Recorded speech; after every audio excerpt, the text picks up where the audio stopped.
Hi all, it is Ragarav. I am back again with Techtonica, and I just wanted to share with you a few tips that I learnt whilst playing in the alpha for all of you that are starting the demo, which hopefully you're all doing today, and you're watching this to catch up on a few things.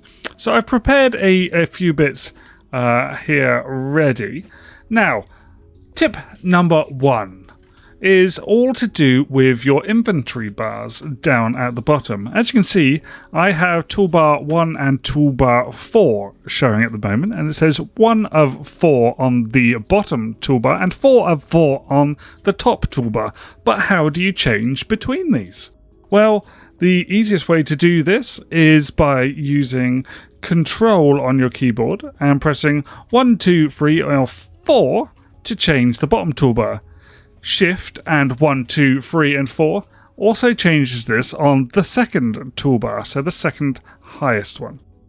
You can also do the same thing by holding down Shift and rolling the scroll wheel, or Control and rolling the scroll wheel as well to change to the appropriate toolbar. Tip number 2. Get cooling as soon as possible. You want to start making these coolant as soon as possible. This allows you to use your mole continually as long as you have coolant.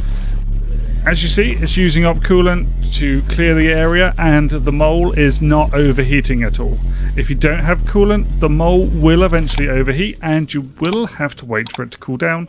If you're clearing out a big area like this cavern I cleared out over here for this video, then it will take a very long time if you're waiting for the mole to cool down. Tip number 3.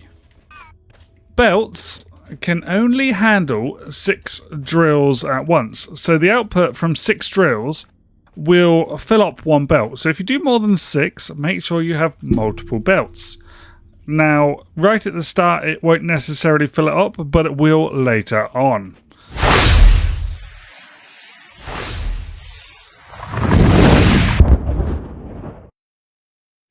Tip number 4. Get your farms running as soon as possible. So you want your planters up and running, that's these things. Get these up and running and put your kindle vines in them so that they start growing some lovely kindle vine. And then feed these into your freshers.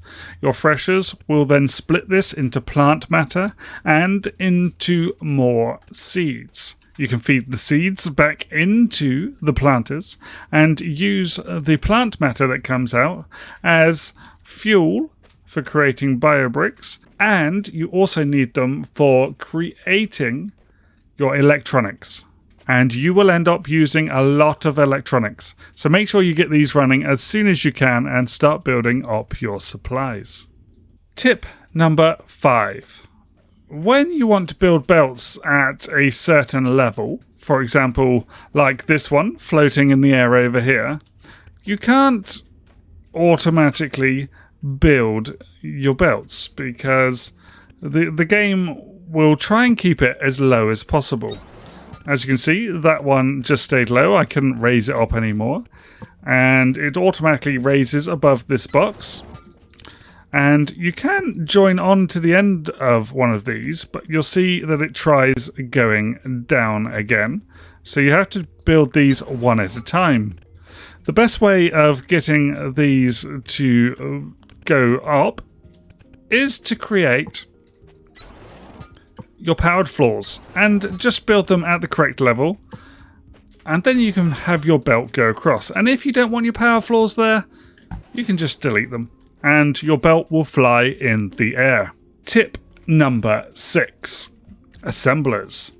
When you are building something in an assembler, you waste a lot of time by opening it up to see what's going on inside, and you can see that we're making mechanical components in this one. We currently don't have any copper ore, or copper ingots, sorry, and we don't currently have any iron components. Now that can take a long time. But you'll notice down in the left-hand corner, all of this information is supplied for you. So do not waste time opening up your assemblers to see what's going on. just hover over them and you'll get all the information in the bottom left-hand corner. Right. Tip number 7. We need to move over here for tip number 7. With the mole selected, we are back on the mole. You'll see that you can't actually mine or dig downwards.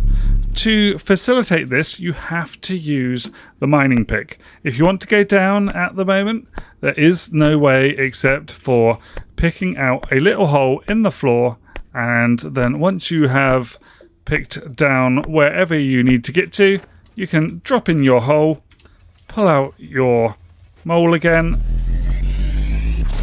and dig out a whole big area. And then if you need to, you can go on digging that out. Tip number 8. This is just a talking tip. When you get up to the main cavern area, you will only learn certain tech when you scan it with your scanning device. So make sure you run around and you find all the old tech and you scan it all with your scanning device to open it on the tech tree. Tip number 9. When creating your buses, try not to create them in a horizontal manner. Try and create them vertically. As you can see, when you're making new conveyors, they will automatically jump over everything, as we showed earlier.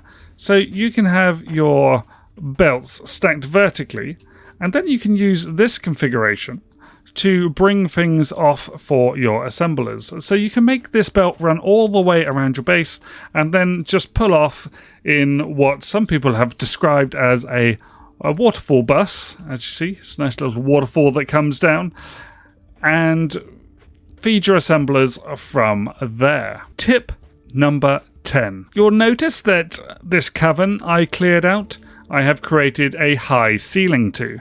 This ceiling is 10 blocks up from the bottom, with 9 spaces in between, and the ceiling being on the 10th block.